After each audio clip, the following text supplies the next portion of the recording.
Assalomu alaykum butun dunyo ahliga.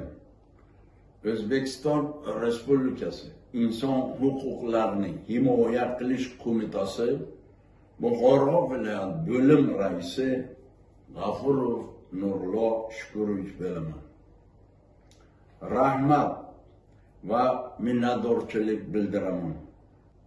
Tashkilotimiz O'zbekiston Respublikasi Prezidenti Shavkat Miromonovich hamda administratsiya raisi Saida Shavkatovna Prezident chiqargan farmon qarorlari ijrosi bo'yicha fuqarolar bo'yicha ba'zi sog'liqni saqlash rahbarlariga joylardan fuqarolar nomidan quyidagi rahbarlar ota-onasiga rahmatlar aytamiz.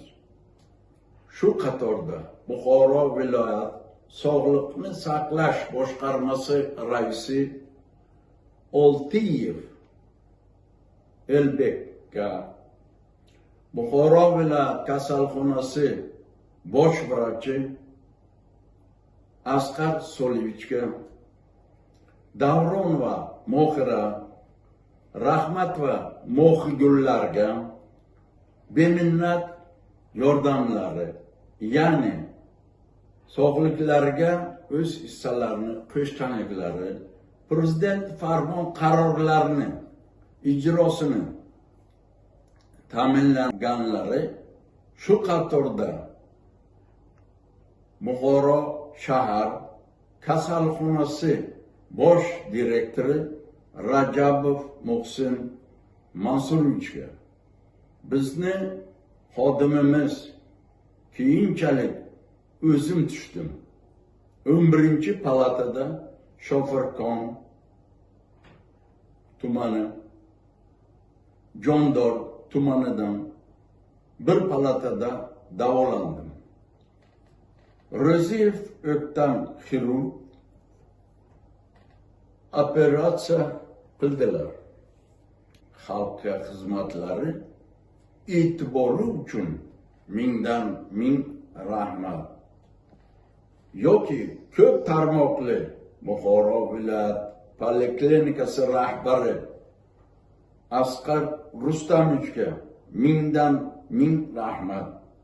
Mana shu yuqorida ko'rsatib o'tilgan rahbarlarga tarbiya bergan ota-onalarga Asqar Rustamovichning rahmat, Rossiya Federatsiyasiga rahmat, Rossiya Federatsiyasiga izolyatorida yotgan o'zbekistonlik farzandimizga xizmatlari uchun urushga ketmay onasi Rajab va Dilbar Abdullayevnani bag'riga, oilasi, bola chaqasi boshiga qaytdi.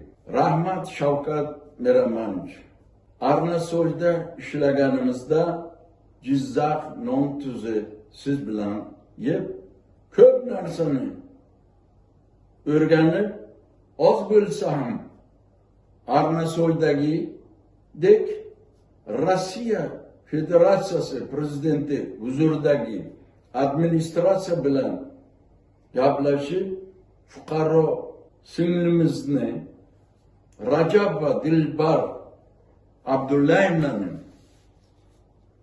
taklif maqsadini tashkilot qonunchiligiga muvofiq xodimlarimiz bilan fuqaromizga o'z yurtida tergovdan chiqishiga, o'zga yurt tergovdan chiqishiga Rossiya tomonidan Ukraina jangiga bormay ozod bo'lishiga oz bo'lsa ham xursandmiz. Rossiya Federatsiyasi prezidenti Vladimir Vladimirovich Putinga, prezident huzuridagi administratsiya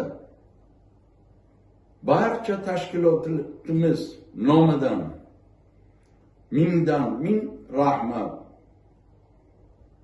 Qoraqalpog'iston Respublikasi, Surxondaryo viloyati nogironlar bizga 20-dekabrga chiqishgan edi. Shunda rahmat sizga Shavkat Miramonovich. Ularga davlat nogironlar davlat himoyasida deb qaror chiqardingiz. Dekabr. Davlat himoyasida bo'lsa, ularga siz bergan 2017-yil 52-70 sonli farmoningizga asosan nogironlarga prezident mukofoti berilgan. Lekin ular, ya'ni o'sha tashkilot, o'sha viloyat rahbarlari ularni chiqarishni boshlashgan. 26-yil sizning qaroringiz bilan ular 4 oy tegishmadi. Hozir yana ularga chiqishni, chiqarib yuborishni harakat qilishmoqda. Iloji bo'lsa mana shu bizning yaqinlashib kelayotgan 9-may xotira kuni bilan ularni bezovta qilishmasin, qarorni ijrosini ta'minlashsin. Qashqadaryo, Surxondaryo, Jizzax, Navoiy, Samarqand, Xorazm, Toshkent viloyati, Toshkent shahri, Namangan, Farg'ona, Andijon viloyatlaridan, tumanlardan har xil bir muammo, farmonlar, qarorlar xalq manfaati ishlamayapti joylarda. Xalq o'z tashkilotidan bu tashkilotlarga, boshqa tashkilotlarga sarson bo'lib yurishibdi. Shavkat Miramonovich, sizdan iltimos, yana qaytarib aytaman. Barcha shu tashkilotlarni, joylardagi tashkilotlarni kontrol qiling. Ular birortasi ham sizning farmon va qarorlaringizning ijrosini ta'minlamayapti. Birinchidan, muhtaram prezidentimiz Shavkat Miramonovich deydi. Muhtaram deguncha yoki hurmatli prezidentimiz deguncha o'sha sizning farmon qarorlaringiz ijrosini ta'minlasa maqsadga muvofiq bo'ladi. Lekin ular soxta taxlab prezidentni yuziga oyoq qo'yishyapti. Sizga misol. Shu ob-havo bo'lsa sizni rasmingizni qo'yishadi. Soliq bo'lsa siz rasmingizni qo'yishadi. Yoki ekologiya bo'lsa sizni rasmingizni qo'yishadi. Yoki nogironlar sizni rasmingizni qo'yishadi. Yoki nafaqaxo'rlar sizni rasmingizni qo'yishadi. Banklar sizni rasmi. Nimaga o'zlarini, vazirlarni yoki bank xodimlarini qo'yishmaydi? Shuni bir songa soling. Birinchidan, ikkinchidan bizga xalq qabulxonasi hokimlarga kerak emas. Bu ko'zbo'yamachilik. O'zingiz yaxshi bilasiz. 5 yo'nalishni yopdingiz. Prezident xalq qabulxonasini yopdingiz. Endi hokimlar xalq qabulxonasi. Nima kerak bor? Qabulxona. Yana nonqur.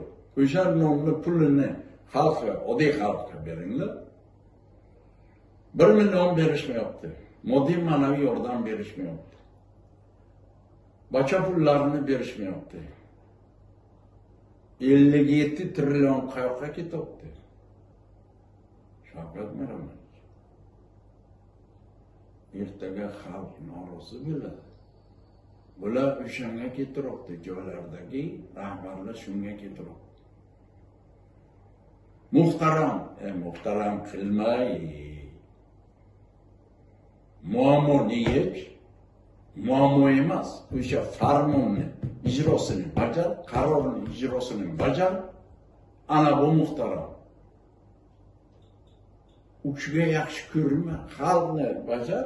Xalq bo'lmasa davlat bo'y bo'ladi. E'tiborlaringiz uchun rahmat. Yaxshi kunlarda ko'rishaylik. 9-may xotira kuni barchamizga muborak bo'lsin. Ishlaringizga omad, xonadonlaringizga dasturxonni to'kin sochim bo'lsin, to'ylar bo'lsin, xalqimiz, elimiz, yurtimiz tinch bo'lsin. Yurtboshimiz omon bo'lsinlar. Ishlaringizga muvaffaqiyat. Assalomu alaykum O'zbekiston ahliga. Men Rajaba Dilbar Abdullayevna Mushtipar 5 farzandni onasi bo'lib, 5 farzandim ham ishsizlikdan Rossiya Federatsiyasi o'lkasiga, ya'ni Moskva shahriga ishga borib qamalib qoldi. Rahmat prezidentimiz Shavkat Miromonovichga, Rossiya Federatsiyasi prezidenti Vladimir Vladimirovich Putinga hamda Xalqaro inson huquqlarini himoya qilish qo'mitasi raisi meni eshitib, Buxoro viloyatidan turib Moskvaga, ya'ni prezident administratsiyasiga kelishilgan holda gaplashib, meni ko'p tarmoqli politika boshlig'i Nurxonov Askar Rustamovich barcha ko'riklardan o'tkazib, ruscha tilga o'girib, o'g'limni, ya'ni kelinim va nevaralarimni metrka pasportlarini taxlab, mahalladan va mahalla uchastkovoyidan xarakteristikalarni olib 2025-yil dekabr oyida jo'natgan edim. Xudoga ming qatla shukr bo'lsin. Yuqoridagi ko'rsatib o'tilgan prezidentlar rahbarlariga katta minnatdorchilik bildiraman.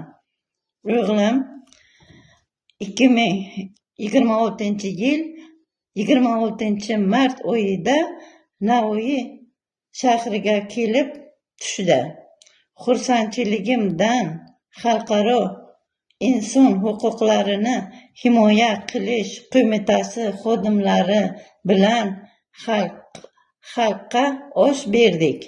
Prezident Putinga, prezident Shavkat Miromonovichga g'amxo'rliklari uchun barcha onalar nomidan, o'z oilamiz nomidan, o'g'illarim nomidan, shaxsan o'zimiz nomimizdan minnatdorchilik bildiraman.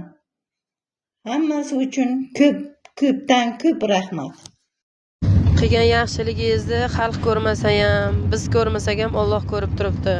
Alloh ajrini bersin. Allohim ajrini beradi. Shuning uchun nimaiki qilgan bo'lsangiz, biz ko'rmagan, bilmagan bo'lsak, Alloh bilsin, Allohdan qaytsin. Duo qilaman. Faqat Allohim umringizni uzoq qilsin.